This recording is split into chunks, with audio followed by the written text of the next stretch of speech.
Pessoal, sejam bem-vindos ao primeiro episódio da SavaCast. Hoje a gente tem um convidado super especial, CEO da House e da Vitacom, Alexandre Frankel. Seja muito bem-vindo. Obrigado por esse tempinho participando com a gente do nosso primeiro episódio. Pô, primeiro é muita responsa, hein, cara? Muito. Agora estou muito honrado de fazer parte aí do projeto, ainda do primeiro episódio. É aquele que fica no topo da tela, que todo mundo escuta para conhecer. Então, obrigado pelo convite, super feliz de estar aqui. Muito obrigada pelo esse tempo. Alexandre, conta para todo mundo, né, como é a sua incrível jornada empreendendo. Eu já conheço um pouquinho, mas acredito que tem muitas pessoas que ainda gostariam de ouvir sobre a sua história, como começou de fato no mercado. Legal. Eu nunca tive carteira assinada, né? Sou empreendedor desde sempre e acho que isso vem de casa. Então, eu ouvi desde os meus avós. Meu pai vem do mercado imobiliário, então eu já trabalhava com ele desde bem pequenininho. Então, plantão de venda, em obra. Com 13, 14 anos eu já vendia imóveis. Comecei antes de você, né? Verdade. Verdade. Começou E antes. ele me levava para plantões, então eu adorava aquilo ali, sabe? Ir lá falar com o cliente, vender. E isso, assim, me dava muita energia. Eu fui para a faculdade, né? Comecei com 17 anos, aí eu já abri minha primeira empresa, era uma empresa de tecnologia. Eu fiz o Show do Milhão.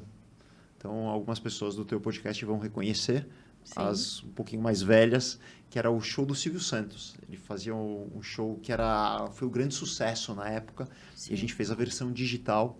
Muita gente deve ter jogado, se divertido. E depois eu vendi essa empresa, ainda bastante novo. Eu vendi a empresa com 23 anos. E aí teve um fato na minha vida que mudou tudo. Eu era um cara que ficava 4, 5 horas por dia dentro de um carro. Então, você que não é de São Paulo, que está escutando a gente, quem é de São Paulo vai entender bem. Mas você que não é de São Paulo, tem muito trânsito. Mesmo agora depois da pandemia, até piorou. E eu ficava 4, 5 horas por dia dentro de um carro. E aí, quando eu casei, eu fui morar num apartamento bem pequenininho, Bianca, e eu comecei a fazer os meus trajetos a pé, de bicicleta, e isso mudou minha vida de uma maneira, assim, muito significativa. E eu falei, cara, eu preciso levar isso para todo mundo. Quero que isso seja uma nova forma de viver, de você estar numa cidade como São Paulo. Então, minha grande vontade era resolver essa dor enorme que era o trânsito, pessoas ficando horas e horas no trânsito que nem eu. E aí eu fiquei tão empolgado, eu escrevi 3 livros, como Viver em São Paulo Sem Carro, e aí eu falei, eu vou começar uma incorporadora. E a grande ideia no começo foi assim, vamos fazer um apartamento menor, compacto, que cabe no bolso das pessoas, assim elas podem comprar um apartamento no bairro que é mais caro, porque vai caber no bolso, Sim. e assim elas vão poder se livrar do trânsito. E aí começou a Vitacom, que você conhece hoje, né? Depois de 15 anos, aí uma estrada bastante grande, e agora mais recentemente a House, que surgiu como uma demanda, né? Uma outra dor dos investidores que compravam um apartamento e queriam alugar. Surge a House, que agora também é uma gigante, né? A gente está super feliz agora que a gente anunciou um super investimento e as duas empresas hoje voando aí graças às parcerias que a gente faz com todo o mercado.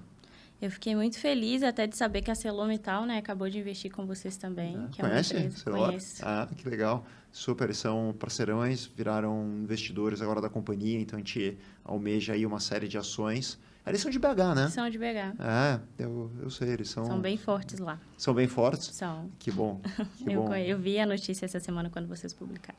Que legal. Ale, me conta um pouquinho como que foi o desafio dessa primeira empresa sua, né? Empreender com tão jovem, 17 para 18 anos. Como foi o desafio? Por que vender? Cara, eu vou te falar, eu nem tinha a menor ideia do que eu estava fazendo, assim, eu sempre quis, então, eu nem sei se eu sempre quis, mas eu fui empreender porque eu acho que fui chamado, né? Sim. Então, foi uma loucura, porque acho que olhando, né, hoje em retrospectiva, a gente já começou com grandes dificuldades, então, para você ter uma ideia, os investidores que iam investir na empresa, eles iam colocar, como eu comecei, tá? Então, a gente pegou os investidores que eram os investidores anjos, hoje é um modelo mais conhecido, na época não era tão conhecido, Sim. e eles iam investir um dinheiro na empresa que eles iam colocar em 5 parcelas. E daí eles colocaram a primeira parcela. E sumiram. E não só sumiram, como falaram, olha, a gente quer a primeira parcela de volta. Eu falei, como assim, né? Se eu estou pegando investimento. Tinha quanto tempo de empresa quando isso aconteceu? Devia ter alguns meses, assim, era muito, Deus. muito novinha. Então, eu comecei a empresa sem investidor, devendo a parcela, e eu e meu sócio, a gente tinha uma alternativa, que era vender ou vender. E a gente saiu para a rua para vender. Assim, foi na raça. E eu lembro que eu já aí com 18, 19 anos, tinha mais de 100 colaboradores. E eu não entendia muito a importância de gente, né? Você imagina ser engenheira também, eu estava estudando engenharia, engenheiro não entende nada de gente, né? E demorou para eu entender como é que funcionava. Mas foi demais, assim, a gente fez projetos com multinacionais gigantes, Kellogg's, Nestlé, com a Ford, com outras emissoras, com a Globo. Eu morava no Projac ali, eu ficava muito tempo, a gente fazia alguns projetos com a TV Sim. Globo, e eu lembro que eu ficava muito tempo no Projac, então era legal ver todo aquilo lá acontecendo, né, os atores e tal, você imagina como era, mas muita dificuldade, né? A vida de empreendedor Não é fácil. não é linear. E aí a gente vendeu, né, a empresa ainda muito cedo, que foi uma experiência incrível, porque eu via de tudo, né, de ponta a ponta, de fundar uma empresa, E de muito novo e passar recente, né? Porque bastante no... 5 anos de empresa, quando você vendeu essa? Quase cerca de 5 anos de empresa, de jornada, Como que vocês identificaram que era o momento de venda da empresa? porque chegou a proposta. Era Não, bom não o sabia que era o suficiente para momento. vender. Não, na verdade, eu já estava querendo fazer outras coisas, assim, com muito Sim, vontade de talvez fazer alguma coisa maior até. E eu estava já com a cabeça, assim, a milhão. E pegou um momento certo da proposta, com uma vontade de mudar, acho que foi um momento bem bacana. Meu sócio continuou depois, então eu vendi a minha parte e ele adorava essa parte de mídias digitais e tudo. sim, E ele seguiu com o investidor. Mas foi incrível, uma jornada. Meu irmão até hoje. É um cara que... Legal, né? Quando a gente cria essas relações, sim. e isso acho que fala muito sobre as pessoas, né? Quando você tem relações que perduram, que você acaba uma jornada com alguém que você considera um irmão. Eu queria, assim, mandar um abraço enorme para o Araquém, que foi meu primeiro sócio ali, um grande professor. Que legal. O que que você leva de aprendizado desse primeiro, né, da primeira empresa para a Vitacom hoje, para a House, O consequentemente? que fazer, o que não fazer, tem os dois. Aprendi que muita coisa, assim, mas vamos lá, algumas são importantes, né? Que a empresa, talvez o mais importante é vender, né? Você tem que ter sempre algo que atraia o cliente, mas talvez outra coisa que foi o principal, que a diferenciação quando você está começando, ela vem muito da inovação, né? Então, ou você herdou uma empresa gigante, ou você tem algum fator competitivo, e acho que aquele que sempre me drivou desde sempre foi a questão da inovação, de fazer diferente. E olhando hoje, essa primeira experiência do digital, né, de ter participado de uma startup, eu nunca trabalhei, nunca fui executivo. Então, eu nunca trabalhei numa multinacional ou algo do gênero. Então, eu não Sim, fui doutrinado sobre certos padrões que muitas pessoas têm. Né? Elas falam, não, aqui funciona assim, tem essa metodologia, você contrata assim, você tem que fazer a parte de financeira, de processo. Eu nunca tive isso. Então você imagina que as coisas que eu faço são praticamente da minha cabeça, né? Foi de como lidar com as pessoas, de como gerir, né? Eu fui engenheiro já empreendendo, então eu não tenho uma base universitária tão grande. Então foi muito aprender na prática. E acho que o que eu aprendi da inovação foi super importante, né? De quanto é importante vender, a importância das pessoas que eu vinha aprender só bem mais tarde, que acho que isso foi uma deficiência, gostaria de ter entendido antes. E uma coisa que hoje eu valorizo muito, que essa junção de ter passado pelo mercado imobiliário com a minha família, depois de ter ido para uma empresa de tecnologia, me deu uma visão muito, mas muito diferente de qualquer outra pessoa que trabalha no mercado imobiliário. A pessoa vem com certos padrões cartesianos sobre produto, velocidade e como gerir uma empresa de incorporação. E o meu drive, né, a forma como eu aprendi, foi muito numa empresa de tecnologia, né, de fazer sim. as coisas com certa agilidade, de questionar o status quo. Então, acho que essa mistura, ela deu muito certo, né, de não ter um padrão estabelecido, mas uma visão de tecnologia que, quando mesclado com o mercado imobiliário, deu uma empresa muito diferente das outras que é a Vitacom.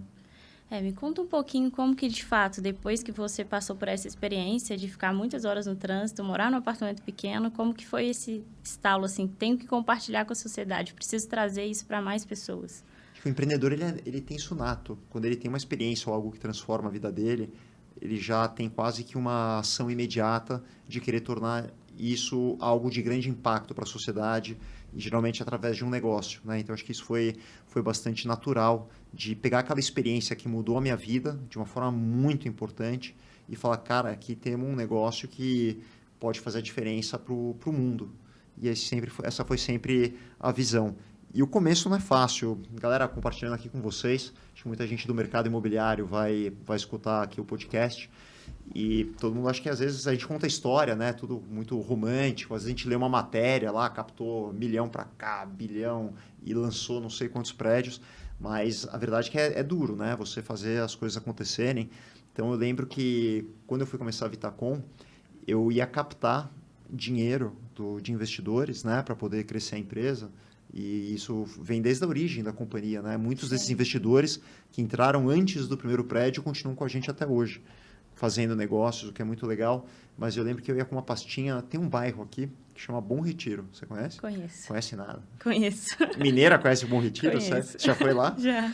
E o Bom Retiro é o bairro onde tem lá comércio e tal. Então tem algumas comunidades muito emblemáticas. Então você tem Sim. hoje os chineses, os bolivianos, na época tinha a colônia árabe, coreana, os judeus.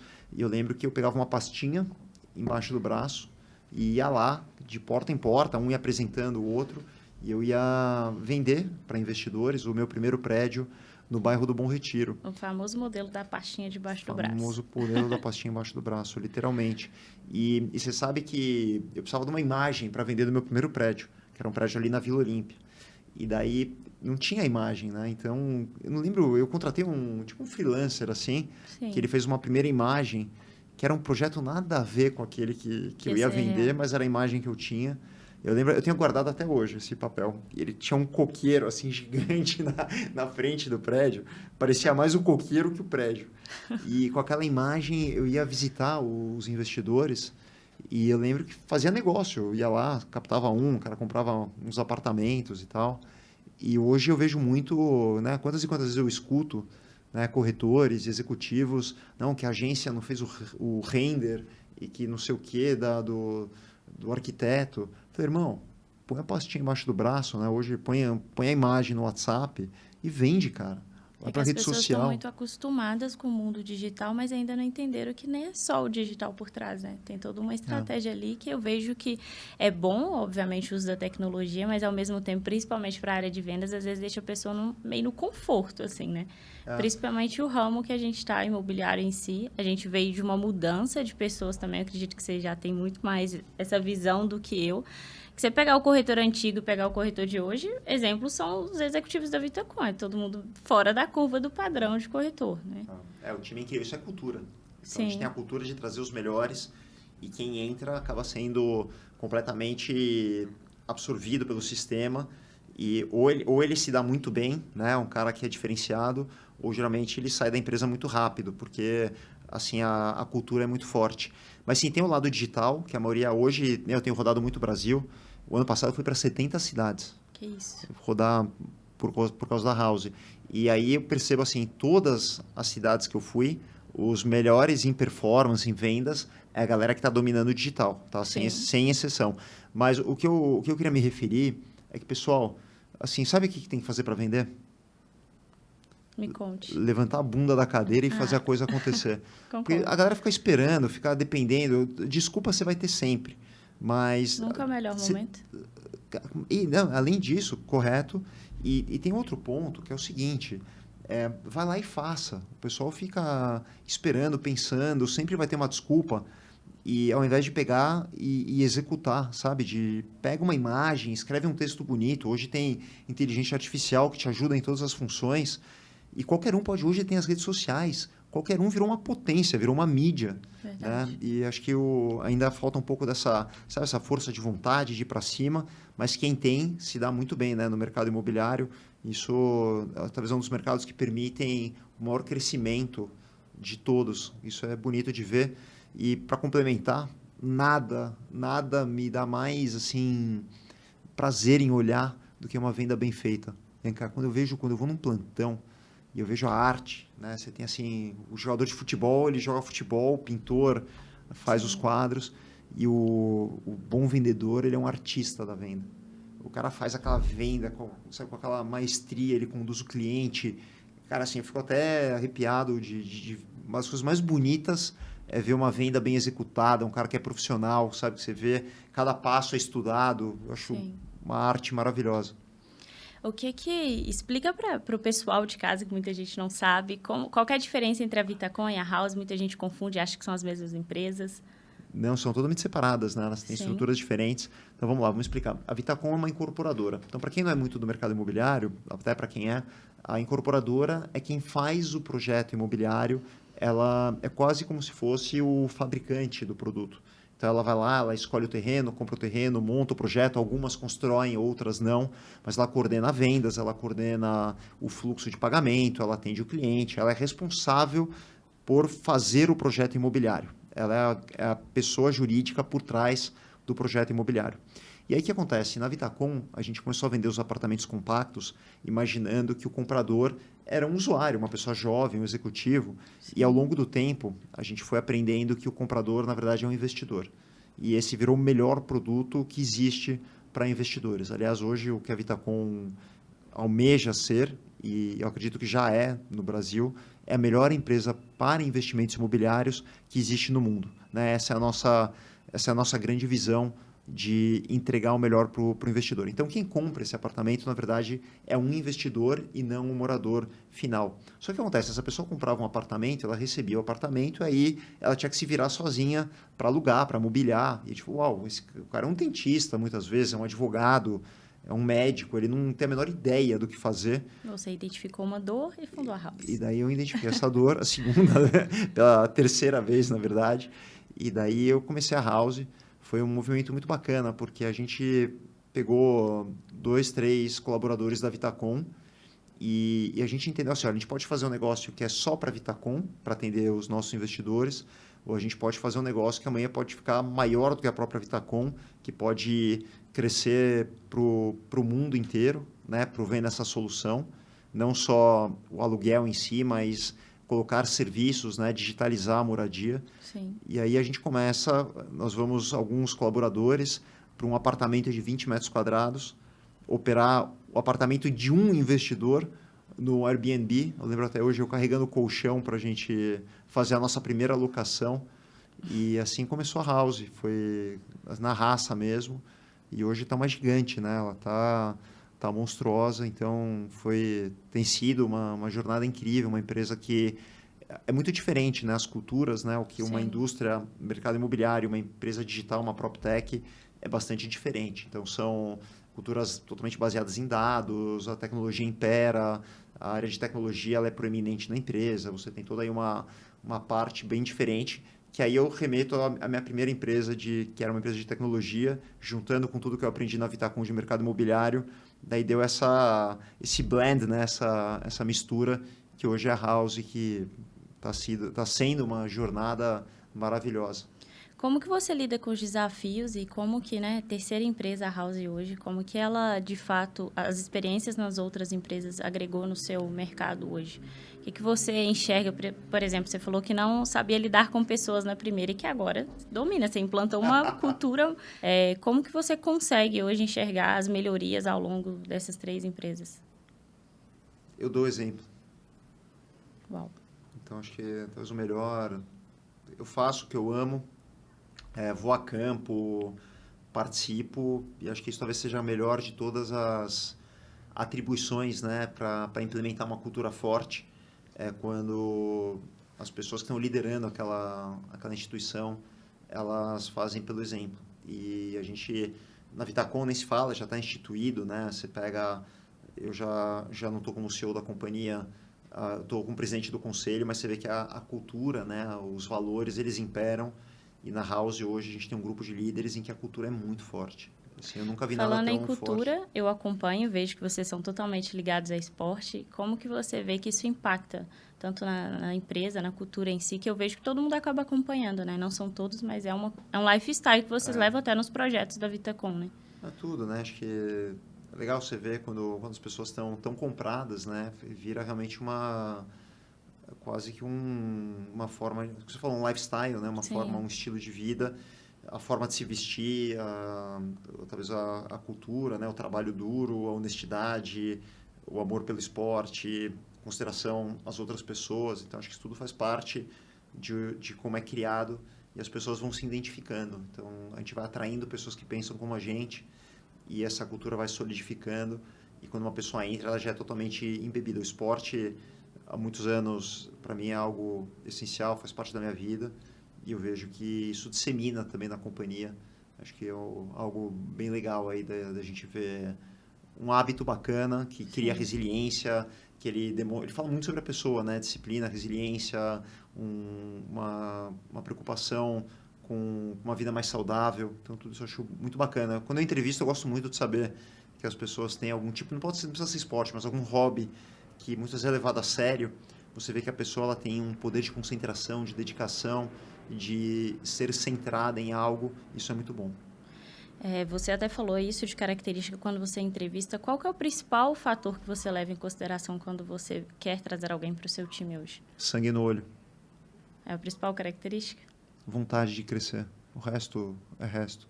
Então eu tento identificar, óbvio que você vai fazendo perguntas, tal, Sim. mas eu entrevisto todas as pessoas que entram na companhia e já passaram por uma série de entrevistas que já olharam a parte técnica, comportamental, a parte de currículo e tudo.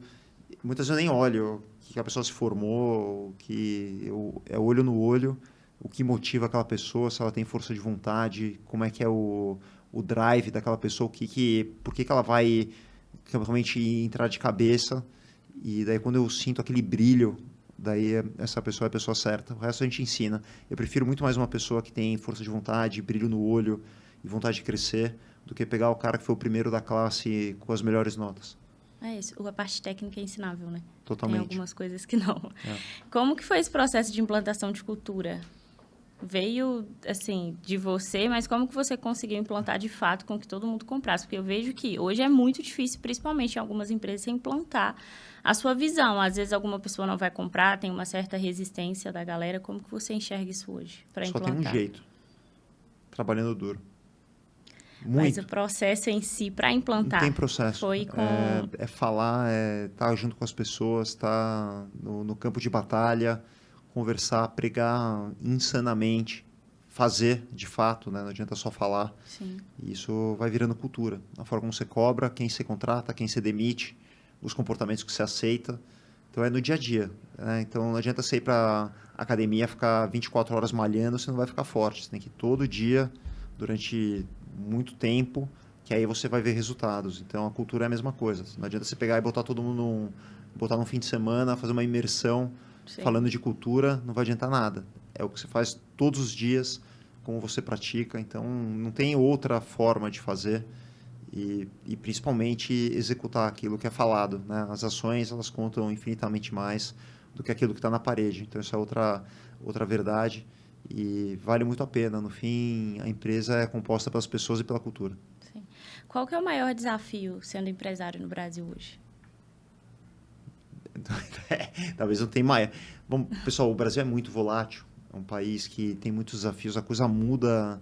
Imagina você estar no mar e do mar calmo para o mar revolto pode acontecer em questão de minutos. Então, essa falta de previsibilidade, isso faz com que o país seja muito difícil. Né? Além das questões burocráticas, da questão tributária, das leis que já são por si só um grande desafio, é tudo muito volátil, então é um ambiente muito desafiador. Ao mesmo tempo é tão legal porque tem tanta coisa para ser feita, tanta coisa inexplorada, tem tanta gente boa que ao mesmo tempo que ele é difícil, ele se torna empolgante e você vai andando sempre com essa ambidestria, né? Que tem que saber navegar muito bem, mas definitivamente não é para amadores. Teve algum momento assim que você falou, não aguento mais, vou desistir, ou isso nunca passou pela sua cabeça? Nunca. A função do empresário, de fato, né? Não desistir, eu acho que é a resiliência ali por trás, é o que faz as pessoas se manterem no mercado, né? Principalmente o mercado imobiliário, que é um mercado grande, eu vejo o sucesso da Vitacom hoje, com 15 anos, tantos projetos executados, para mim é uma referência de mercado. Entrando um pouquinho no gancho da Vitacom, eu gostaria de enxergar como que foi esse processo do início. As pessoas acreditaram de fato naquele projeto ali, vou fazer algo compacto, como que é morar? Porque eu mesmo tenho tinha, né, essa percepção antes de vir para São Paulo. Eu preciso de muito espaço, quero viver numa grande, para mim, quanto maior espaço eu tiver em casa, eu estou confortável. Cheguei em São Paulo, tudo mudou. Porque aqui eu tenho um de 42 metros quadrados que eu me sinto muito bem, até às vezes mais do que BH. E aí eu comecei a entender que BH eu dependo de carro para tudo e aqui eu faço tudo a pé. Sem dúvida. Assim, não, foi muito difícil no começo. Eu tinha que explicar muito e eu falava muito, né? A única forma que eu tinha de comunicar, era explicando, ensinando as pessoas. Mas tiveram momentos dificílimos. Para você ter uma ideia, no começo, o apartamento compacto ele era visto como... O pessoal chegava para mim e falava, esse apartamento é um apartamento para pobre, não vai vender. As maiores imobiliárias têm histórias incríveis, assim, a gente estava comigo na mesa, a gente não vai vender porque vai pegar mal para minha imobiliária vender apartamento tipo kitnet, eles falavam, né? E o pessoal não queria. E na minha cabeça, não, eu estava oferecendo algo, uma vida mais minimalista, uma forma de trazer algo diferente para as pessoas, democratizar a moradia. A gente complementou, né? Acho que depois outra grande sacada. O pessoal fala muito dos compactos, mas o que mudou o jogo, na verdade, foram as áreas comuns, que eu olhava muito a economia compartilhada na época, né? Então, várias outras, quando tem um carro compartilhado, que é o Uber 99, você tinha o Airbnb operando, e eu falei, as áreas comuns do prédio podem ser compartilhadas. Então, acho que a grande sacada, na verdade, que viabilizou os apartamentos compactos foi trazer o complemento da casa da pessoa para as áreas comuns do prédio. Então, ele podia ter uma sala de trabalho, uma sala para receber os amigos, um lobby que ele pudesse frequentar, e tudo isso complementava aquilo que ele não tem dentro de casa, ele poderia ter sem precisar pagar condomínio, IPTU e comprar aquilo que era muito caro. Então, isso trouxe uma grande revolução, porque o mercado imobiliário hoje parece comum, mas o pessoal fazia um salão de festas, era um negócio Sim. que ninguém usava. E a gente entendeu que o prédio precisaria ser algo utilizável, como algo realmente que suprisse aquilo que ele não tem dentro de casa. Isso fez uma revolução muito grande. Mas ninguém queria, o pessoal começou a entender o conceito, né, que era um apartamento super descolado para um cara que poderia ter muita grana, mas ele gostaria de morar menor, ou que ele teria uma necessidade, quando ele vem para São Paulo, um executivo, uma curta permanência.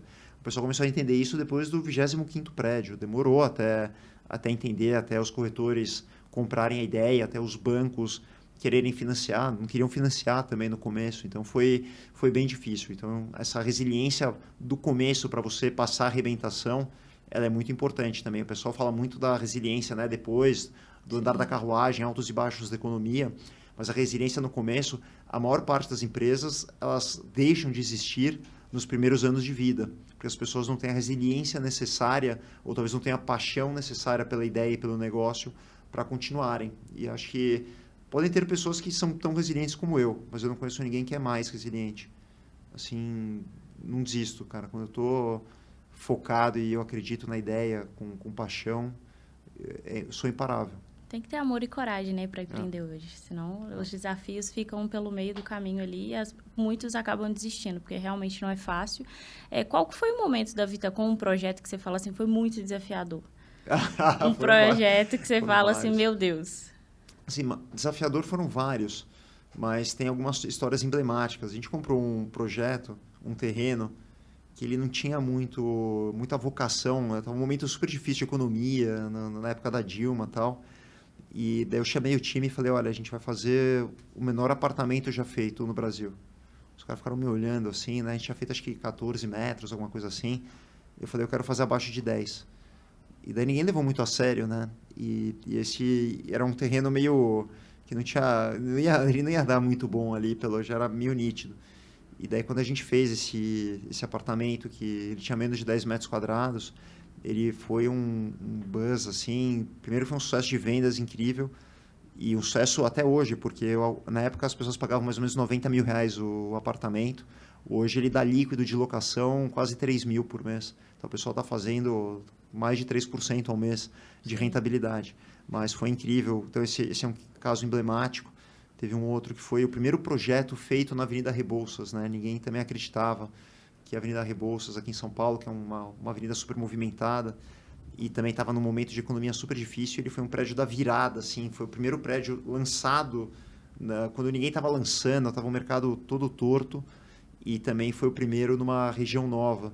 E ele foi um sucesso, assim, ele acabou em questão de minutos a venda, foi algo também surpreendente. Então, esses aqueles que marcam, sabe? A história até hoje é uma super referência ali. Tem gente que fala que é o melhor prédio já feito nesse modelo de apartamentos mais compactos. Tal. Ele tem uma série de itens que fazem ele ser realmente fora da curva. Tem uma academia no rooftop que eu não conheço, talvez algumas academias profissionais, mas eu não conheço nenhuma parecida. E ele realmente foi um emblemático. Agora tiveram outros super desafiadores ali que não vendiam, a gente fez retrofit, a gente fez um super lançamento, falou, vai vender tudo, né? Venderam 2 apartamentos, o pessoal não entendeu essa história de retrofit, né? No Brasil, pô, vou comprar um prédio velho, como assim?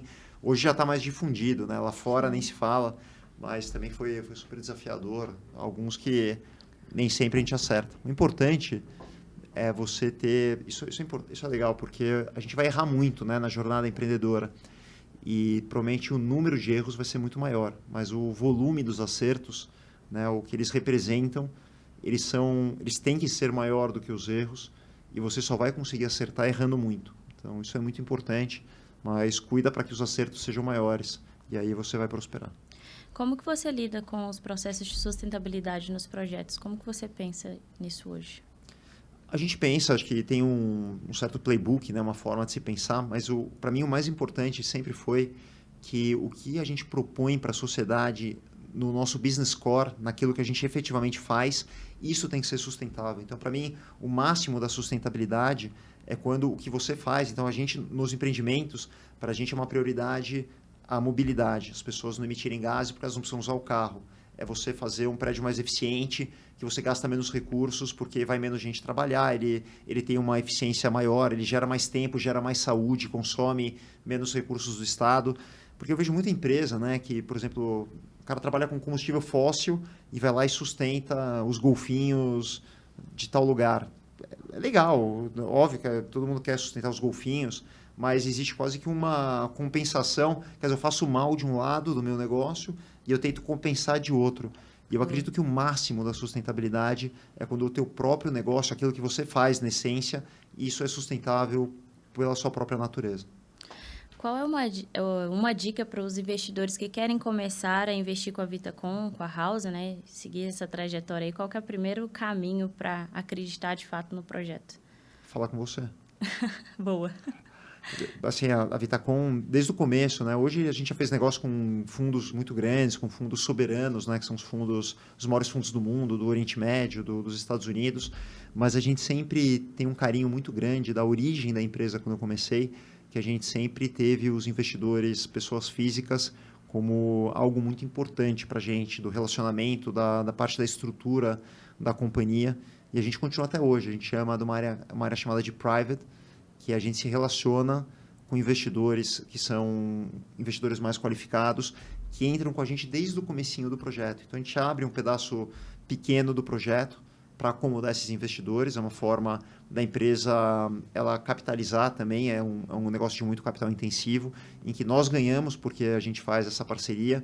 O investidor ele entra numa condição muito especial, então os retornos são excelentes e a gente tem um carinho muito grande por essa área, que ela vem desde o começo da empresa. Então, nós temos hoje toda uma estrutura, né, de fundos e tudo mais, mas a gente sempre preservou essa área de relacionamento com os investidores, pessoas físicas, que quando o mercado está quente, obviamente, essa área ela cresce porque a companhia está expandindo. Sim. E várias empresas hoje que têm capital aberto, que não podem trabalhar com esse modelo, deixaram de trabalhar. Né? Então, isso é legal falar, que muita gente não sabe, né, mas todas as empresas de capital aberto, elas captam recursos para poder crescer. E elas fazem isso através da Bolsa de Valores.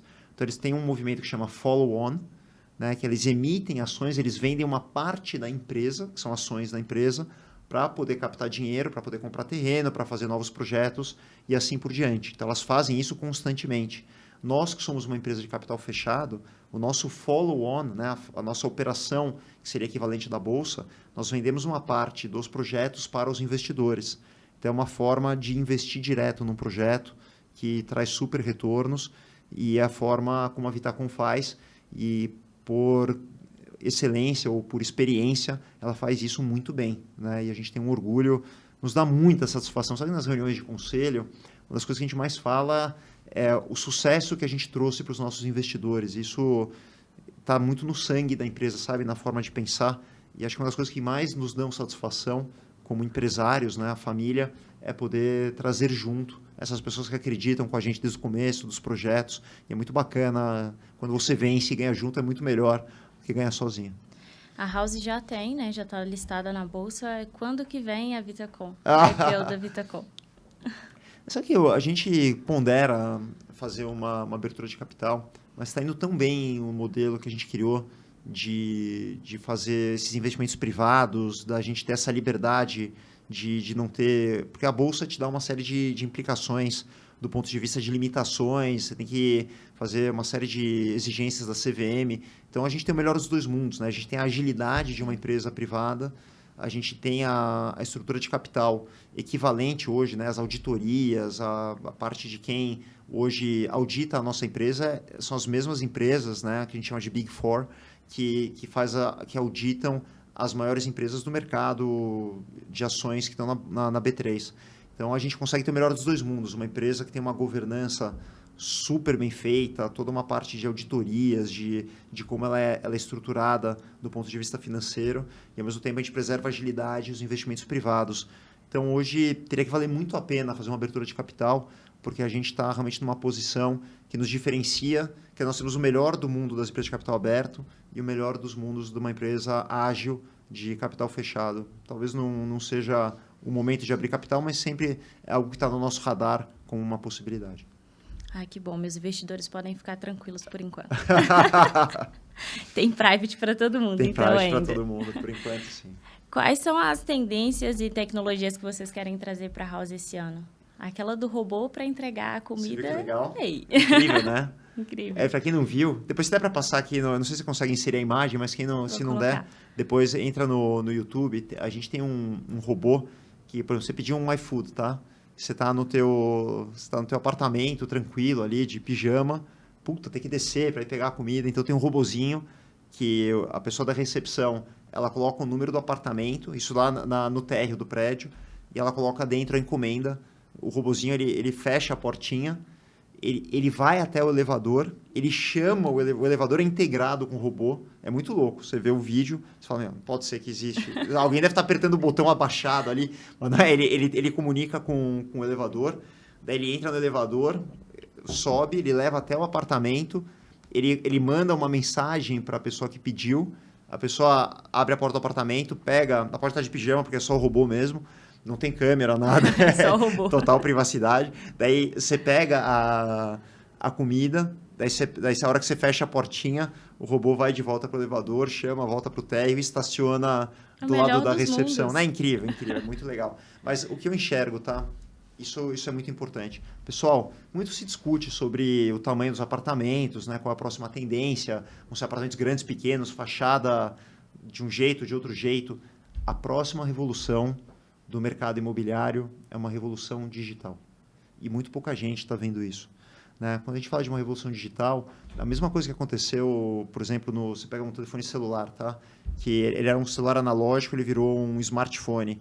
Ou teu computador, que era um terminal burro que não fazia nada, virou um notebook, um microcomputador que te permite fazer inúmeras funções. Né? As empresas são geridas.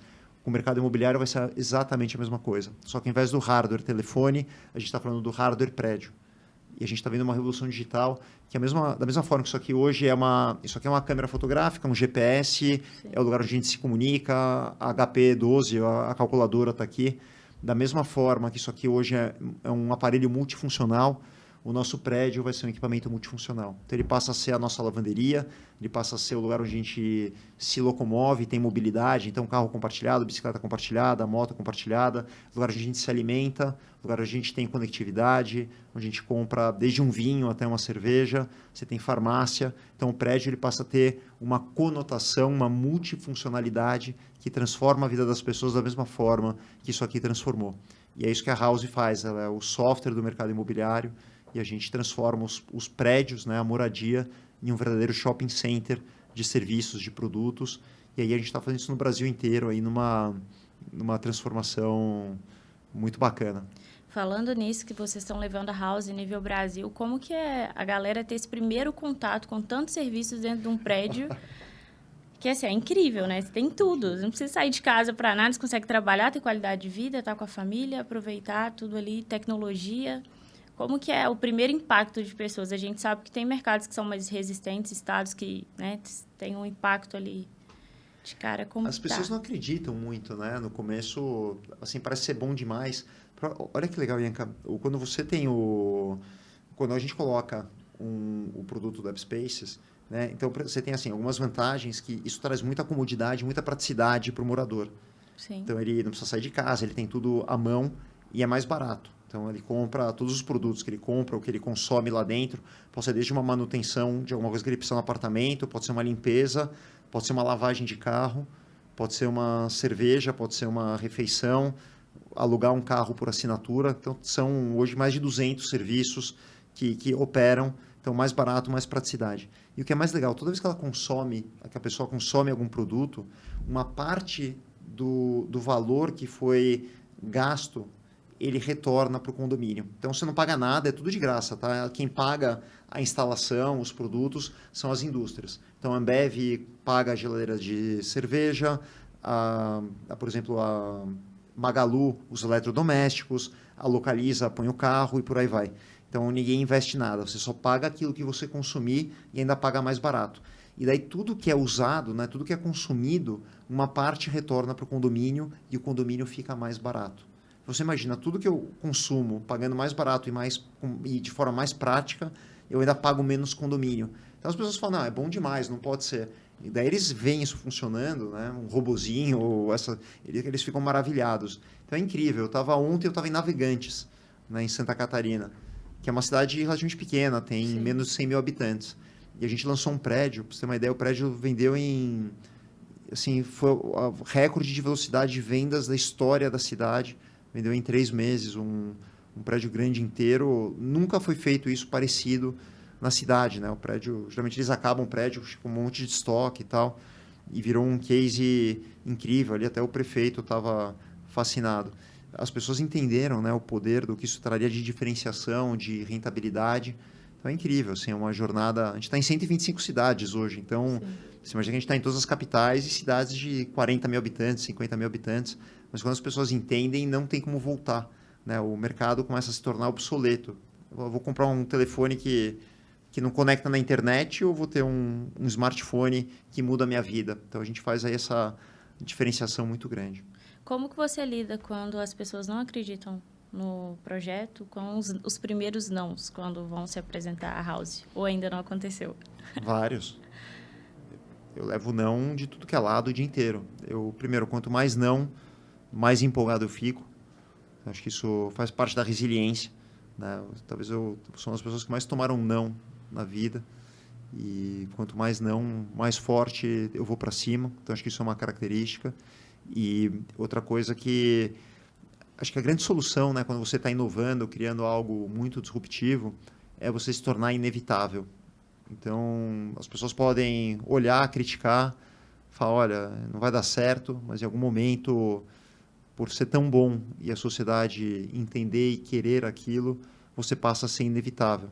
E aí as pessoas não têm mais como ficar fora e daí a mágica acontece. Então, Como você enxerga o mercado imobiliário dos próximos anos aí do Brasil? vamos primeiro falar de forma macro. O mercado é muito pujante, né? A gente tem demanda aí por mais 15 anos para mais de 1,5 milhão de moradias, sendo que a gente produz bem pouquinho, uma quantidade muito menor do que isso.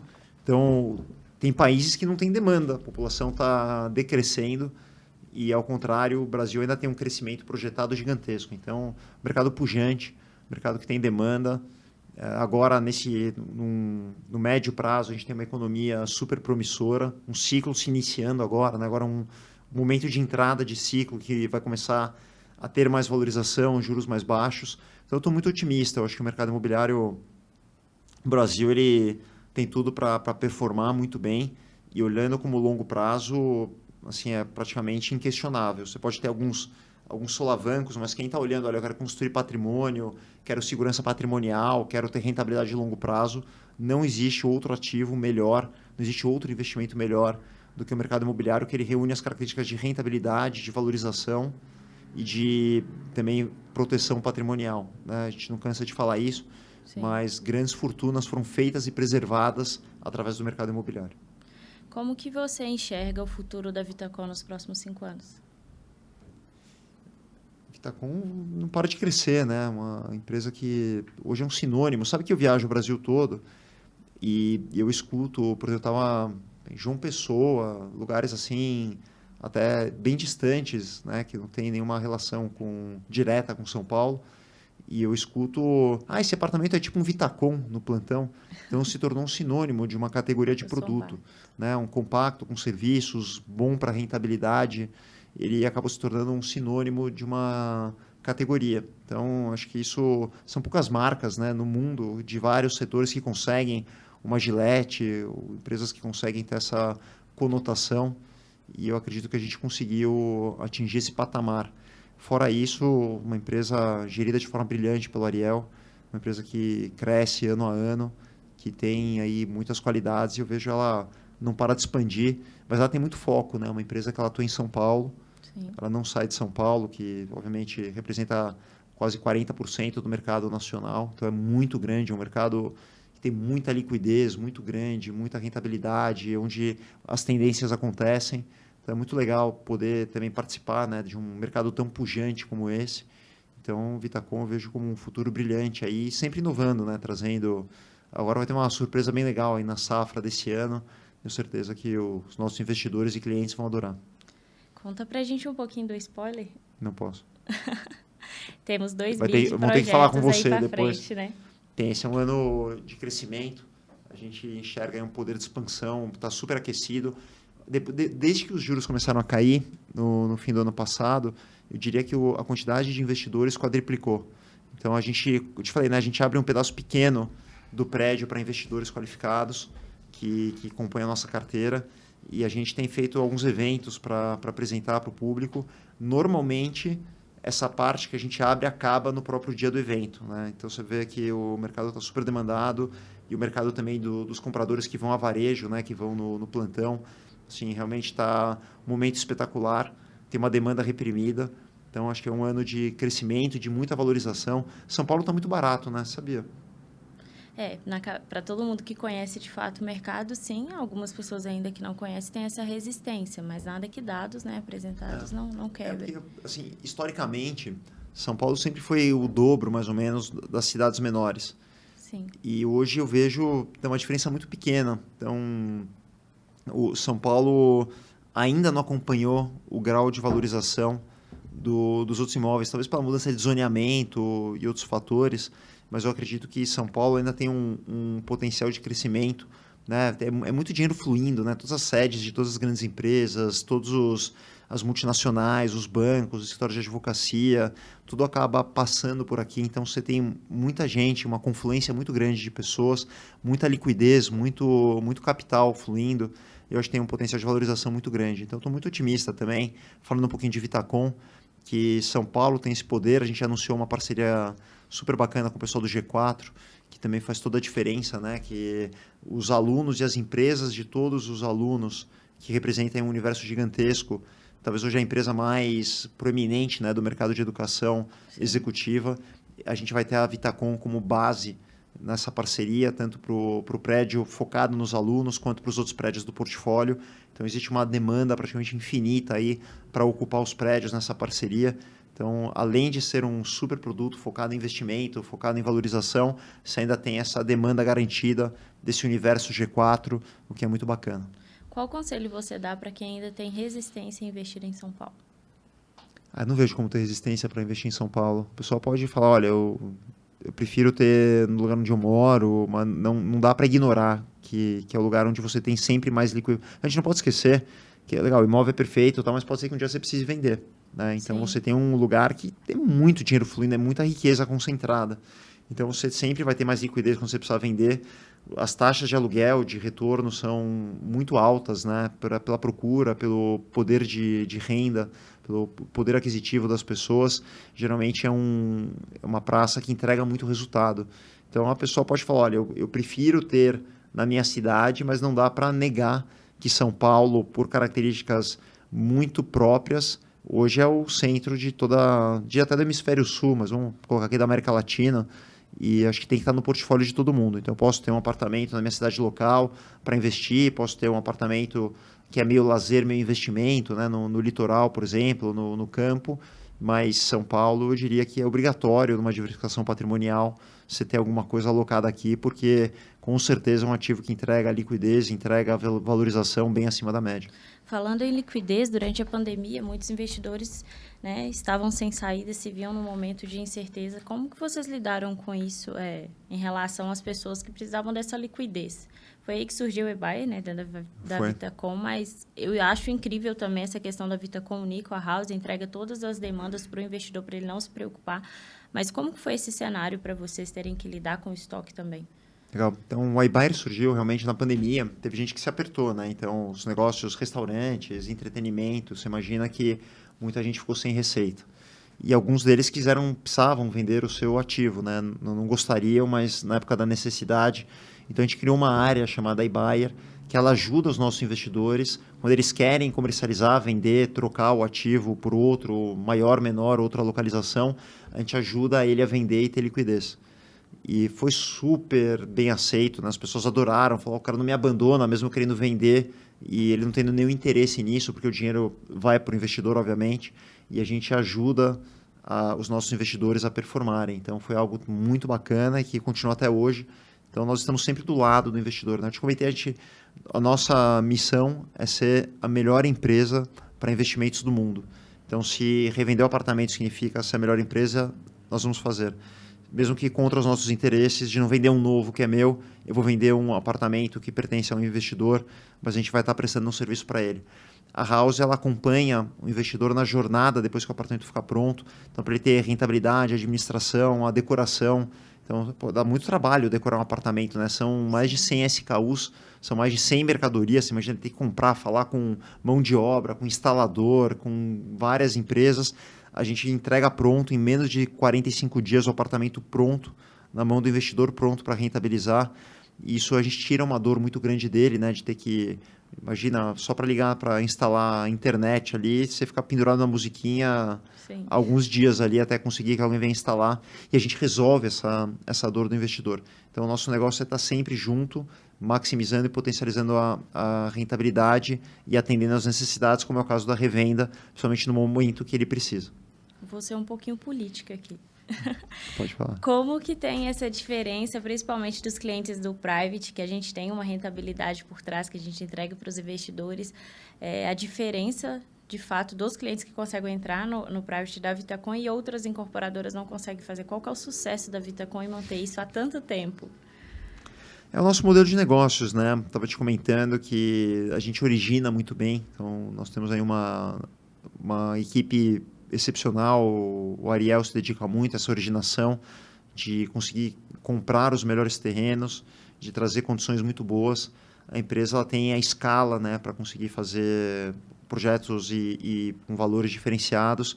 Então a gente entrega realmente uma condição que os investidores entram conosco nesse primeiro momento, quando o projeto ainda não está 100% pronto, numa condição de co-incorporador. Praticamente é um sócio do projeto, em que ele entra num valor praticamente igual ao da incorporadora, em que ele vai capturar toda a valorização. Então, essa é aquela nossa estrutura, né, que nós comentamos, que ao invés de fazer o follow-on na Bolsa de Valores, nós fazemos um follow-on privado com esses investidores da nossa carteira, que entram conosco no prédio e eles surfam, né, eles capturam toda essa valorização, ou se eles forem patrimoniais, eles vão ter uma renda muito acima da média de mercado, porque eles entraram num momento, num ponto de compra excepcional. E outra máxima do valor, que assim, você ganha dinheiro no mercado imobiliário na compra, né? Então, quem compra muito bem, quem entra muito bem, então são pessoas que já acumularam patrimônio, que têm acesso, né? Porque é algo bem restrito também, a gente não abre uma carteira muito seleta. E essas pessoas têm essa condição de ter esse retorno diferenciado. E é uma questão de modelo, né? Um modelo econômico que deu super certo desde sempre. Estava te contando, desde antes da empresa existir, de fato, a gente já fazia dessa forma e acabamos nos especializando, e hoje é o private, que é uma grande evolução de tudo isso, mas que continua na essência de trazer um grande negócio para o investidor, que na verdade é um grande parceiro de negócio. Ótimo. Ale, qual que é o recado que você dá para um time de venda, para o meu time de vendas?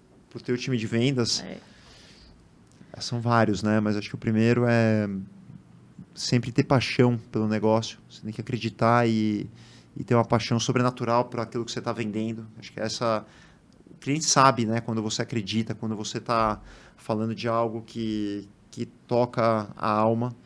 Eu acredito que é a resiliência, né? Porque às vezes sabe o que acontece? Tem muito, a maioria dos vendedores que eu conheço, eles falam lá, oferecem para o cliente e não conseguem vender. O cliente fala, não quero, não estou interessado. E às vezes eles só pegaram o cliente num momento que não era o adequado, né? Eu mesmo, minha vida é bem corrida, faço um monte de coisa ao mesmo tempo. E muitas vezes me oferecem alguma coisa que me interessa muito, eu queria, né? Independente do que é, alguma coisa que eu gosto. Só, pô, o cara me pegou no momento, no meio de uma reunião, no meio de um momento mais difícil. E daí eu até queria, tal, mas falei, não, agora não, tal. E o cara não liga nunca mais. E se ele tivesse insistido mais uma, duas vezes, com certeza eu compraria. Sim. E acho que as pessoas, às vezes, elas estão quase chegando lá e elas desistem muito fácil hoje, né? Um pouquinho até da nova geração. Eles têm um chip que ele desiste, ele está com um drive instalado que ele desiste muito fácil. Então, acho que primeiro a paixão, depois essa insistência ou resiliência, né? De às vezes ouvir alguns nãos, mas não desistir até ter um sim ou um não definitivo para conseguir vender, acho que é super importante.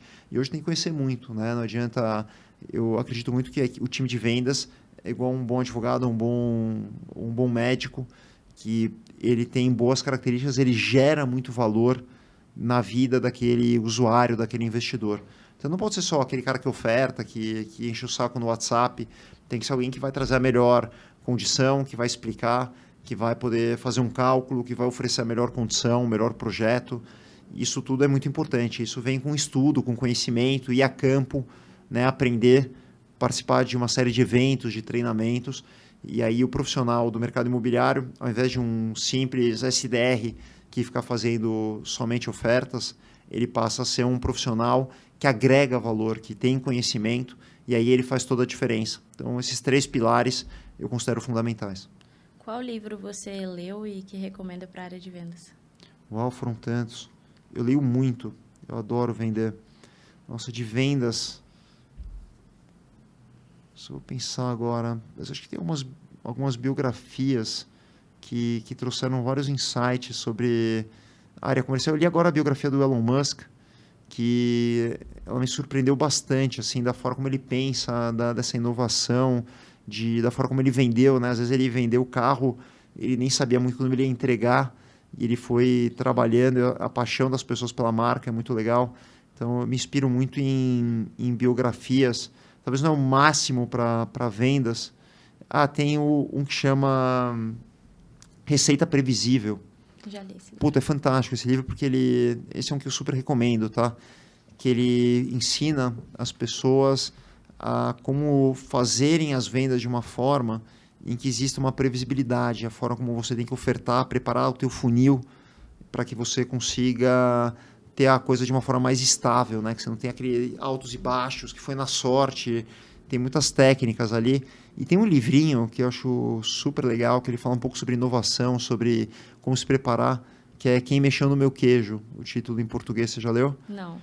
O título é meio esquisito, mas, cara, é uma história super legal de 2 ratinhos e que mostra como aquela pessoa que é incomodada, que ela olha para frente, que ela não fica esperando sentada as coisas acontecerem, como essa pessoa faz a diferença e quando vem a adversidade, tudo fica diferente para essa pessoa que tem essa inquietude. Super recomendo também, que é uma lição de vida, você lê em algumas horinhas, super rápido, e que tá é uma super também. inspiração. Qual conselho você dá pra gente que acabou de chegar em São Paulo? Tem uns 6 meses aqui. Sabe o que eu admiro demais, cara? As pessoas que vêm, né, que saem da sua zona de conforto, que saem da sua cidade e se lançam numa jornada, elas têm um valor muito importante, porque é um diferencial. Primeiro por ter a coragem, depois porque precisam vencer, depois porque não tem... Porque sempre você vai começar. Então, imagina você estar aqui em São Paulo, começa a fazer suas atividades, postar... Você está na tua cidade natal, e o cara agora virou influencer, sabe aquela história? Sim. E o cara que foi e deu as caras, ele não está muito preocupado, né? Então ele está lá com coragem, com vontade de vencer, ele tem a opção de vencer ou vencer, ele não tem algumas amarras que ele poderia ter no seu lugar de origem, e geralmente são pessoas que se dão muito bem, eu dou muito valor para isso. Mas vir para São Paulo era uma cidade louca, né? O tempo aqui, eu estava brincando, quando eu vou viajar para o Brasil, daí o pessoal me recebe, né? Os nossos parceiros locais, e a gente vai almoçar, e depois visita, e depois tem prosa.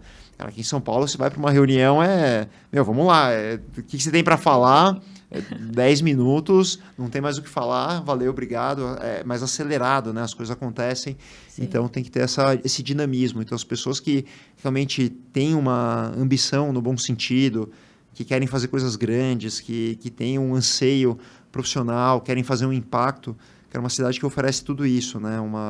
É um lugar que milhões de oportunidades e a barra é lá em cima, a competição é super alta, né? Todo mundo é avião, fera, não tem espaço para quem é medíocre, mas é muito legal, porque ele sobe os padrões e te obrigam a ser cada dia melhor. Ótimo. Me indica uma frase para a gente finalizar? Nunca concorde com o status quo. Tudo pode ser melhorado. Então, as pessoas olham e fazem aquilo só porque foi feito e concordam com aquilo, não questionam. E eu acredito muito, você me perguntou, né, da liderança, eu não falei, mas acho que um dos principais papéis de um bom líder, de um bom CEO, um bom líder de qualquer posição que esteja, é ser um eterno questionador. No bom sentido, né? Ah, por que você está fazendo assim? Por que a gente não faz daquele jeito? Por que vai demorar tanto? Né? Dá para fazer melhor, incentivar, questionar. Eu acho que também é uma das grandes características do líder, e isso impele, né, as equipes para frente, motiva. No começo todo mundo fica meio puto, né? Porra, eu faço as coisas, o cara tá sempre me questionando e enchendo o saco, mas no fim é isso que desafia as pessoas. Eu gosto de pessoas que gostam de ser desafiadas, que se sentem confortáveis na zona vermelha, né? Naquela zona de alto desafio, de tensão. Eu gosto muito das pessoas que têm essa predileção, porque é ali que a gente evolui. A gente não evolui quando está tudo fácil. Né? No momento de dificuldade. Exatamente. E os times são formados no momento de dificuldade. A gente viveu muita dificuldade. Agora na House, com a pandemia, a gente perdeu um sócio, teve momentos super difíceis na história. E são esses momentos de alta dificuldade que forjam times incríveis, que se respeitam, que se gostam e que vão vencer qualquer desafio juntos. Então, acho que outra característica super importante é ter passado por momentos de dificuldade e ter saído do outro lado mais forte. Isso faz com que esse time jogue junto na jornada de uma forma diferente. Eu acredito muito nisso, mas é nunca concordar com o status quo. Tem uma frase que eu levo muito e falo pro meu time, cara, vamos melhorar porque dá para fazer melhor, dá para ir além. Ale, muito obrigado pelo seu tempo. Foi enriquecedor ouvir toda essa sua jornada no mercado, principalmente para mim, que eu acreditei muito no projeto desde que me apresentaram a Vitacom, me abraçou muito. Obrigada pelo seu tempo mesmo e acredito que vai ser enriquecedor nossa parceria aí a longo prazo. Demais. Pode agradecer vendendo bastante, que a gente gosta. Valeu, foi demais aí, espero que... É legal do podcast, a gente nunca sabe onde ele vai parar, né? Ele vai permeando durante muito tempo e chegando em lugares que a gente nem imagina. Às vezes eu vou para alguma cidade assim super inusitada, eu vi aquele podcast e tal que me deu um super insight e mudou a forma como eu penso. Então parabéns aí pelo trabalho e bora para cima fazer a diferença. Muito obrigada. Pessoal, nos acompanhe nas redes sociais, a Vitacom Savo, o nosso podcast nas principais plataformas. Então é isso. Até mais, tchau, tchau.